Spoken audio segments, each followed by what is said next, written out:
Dat betekent dat de sportvelden van voetbalclub VV Leeuwarden bij het Cambuurstadion verdwijnen.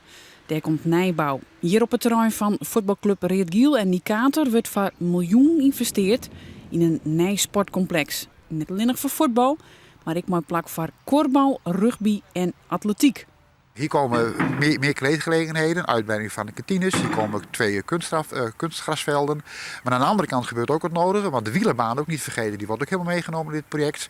De hockey doet mee, de Grutte Pier doet mee, dat is rugby. Dus alle gebruikers hier op deze beide sportvelden die gaan ervan profiteren. Het miljoenenproject moet voor het sportseizoen van 2014 klaarwezen. Van belang is wel dat de fusie tussen voetbalclubs Nicator, Reetgiel en VV Leeuwarden slaagt, want die is nog net roem.